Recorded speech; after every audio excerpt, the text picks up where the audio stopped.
In 1620, while the Mayflower was in Provincetown, 18 of its men sailed in a small shallop, searching for a place to live. They came to present-day Eastham, where they were met by a group of Nauset. After a brief but violent encounter, the English left towards today's Plymouth. In 2020, we remember this first encounter. We explore its meanings for today and tomorrow. Good evening. Welcome to our Sunset Series. I'm Thomas Ryan, Vice Chair of the Eastham 400 Commemoration Committee.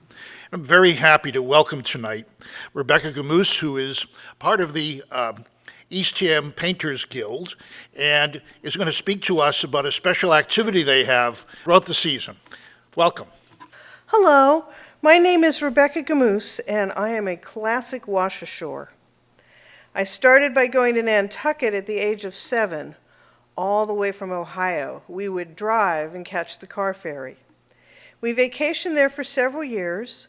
I worked there one college summer, and the rest is history. I love Cape Cod. I think it's a beautiful place to live and a beautiful place to paint.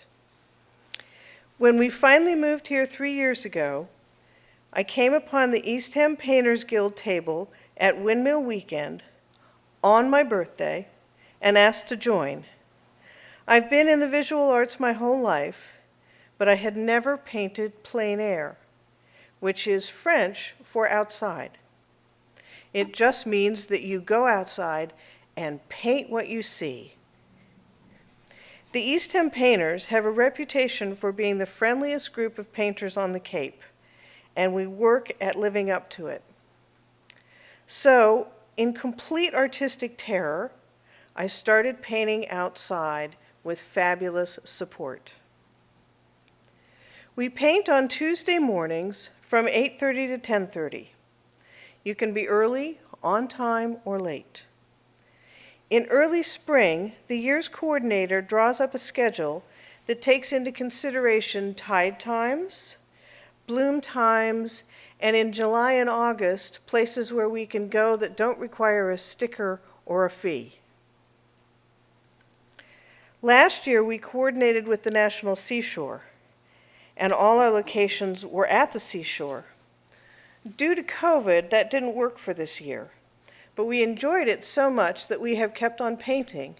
A little bit closer to home, again due to COVID, but there are wonderful places in Eastham to paint. An email goes out on Sunday or Monday before we paint, confirming the location and possible weather issues. We have canceled due to heat and rain. We have painted in such places as Beach Forest, up in Provincetown, the Provincetown Visitor Center, Hemingway Landing, Salt Ponds Landing, Fort Hill, Coast Guard Light, Nauset Light, and Marconi.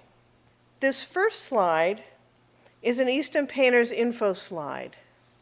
It shows our marvelous logo, the time we paint.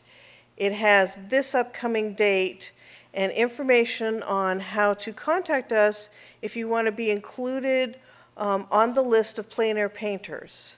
Once you contact us with your email, we will send you a full season list and you will go on the list to be notified weekly. I wanted to show some of the tools that we use in plein air painting.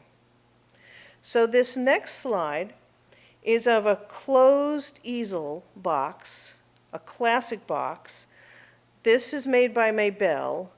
Julian is also a good brand. Please don't be tempted to buy a wooden box that is $100 or less. They're usually very unstable and not very well made. This is the box opened up, showing the drawers inside. There's 2 drawers in this easel, one of which is lined with aluminum. You can sit or stand at this easel. This next shot is a lightweight aluminum easel, not tall enough for a tall person to stand at, but nice for sitting. Also not very good in a strong wind. Some easels have bags that you can suspend from the legs and put a rock in. The whole thing folds up into that small case on the chair, except for the palette, which was purchased separately. This is my artist bag of stuff. I actually got it free from an art company, and it carries all my paints and paper towels and oil and anything I might need, rags, etc. It also shows the basic paints in front. These are oils, but acrylics and watercolor have the same or similar names. There's titanium white, ultramarine blue, cerulean blue, sap green, cadmium yellow light or cadmium yellow light hue, cadmium orange, alizarin crimson, and dioxin purple. With these paints, you can mix just about any color you need. At the top of this frame is one of my favorite things for oil painting, freezer paper, instant palette. I even wrap my wooden palette with it for easy cleanup. And if you want to keep your oil paints, you put another piece of freezer paper on top and you freeze it in the freezer. The palette knights at the top of the picture are generally used for mixing colors. I show various brushes in between, and the palette knives for painting are at the bottom of the picture. This is the Easton Painters Group painting at Coast Guard. This was the first painting this spring, and everyone was thrilled to get out, and it's an activity where it's very easy to social distance. There's Marianne Tesser, Karen Kohler, Jody Scheilberg, and myself. This is a picture of Robin Weissman painting at Highland Light in Truro from last year. Note that his box is on a tripod, and the box is often called a pochade box, French again. A pochade is actually a small plein air sketch, like 4x4 or 4x6 inches. The box is different from the easel in that it has no built-in legs. This is our member, Jody Scheilberg, with a young admirer. She is a pastel artist, so pay close attention to her palette of pastels underneath the piece she's working with, and also her lovely young admirer. Our member, Elaine Lobe, is in the woods with a half box. This easel is half the width of the wooden box I showed earlier. There is less storage, but it's close to half the weight. And here is Elaine again, working from the ground. Plein air is all about doing what works for you. The tools I'm showing are all suggestions, not what you have to have. This is Margaret Dunferness painting at Coast Guard. And one of the things I like about this picture is you can clearly see what she's working on, but in the background you can see somebody painting the same building from a different angle. I wanted to highlight how everybody paints differently outside. There is not one way. This is Jody Scheilberg's pastel, Little Sister, a pastel from the Three Sisters lighthouses. And next is a photo of the three lighthouses with our member, Meg Schmidt, in front. This is where you can see the photograph versus how the artwork comes out. The next slide is a small, much more abstract painting of the lupins in Fort Hill, followed by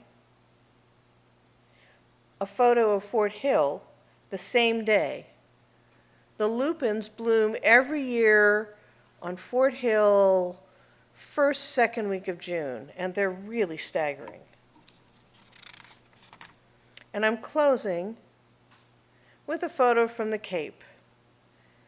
As in, who would not want to paint this and be outside and enjoy this? Thank you very much. My name is Joanna Hollick. I'd like to share an invitation with you regarding Eastham 400's other series, the Campfire Series. The Campfire Series is a series of hour-long presentations each Sunday in July and August that delve more deeply into some of the topics that we discuss here on the Sunset Series. I am happy to announce that our last campfire will be taking place in person.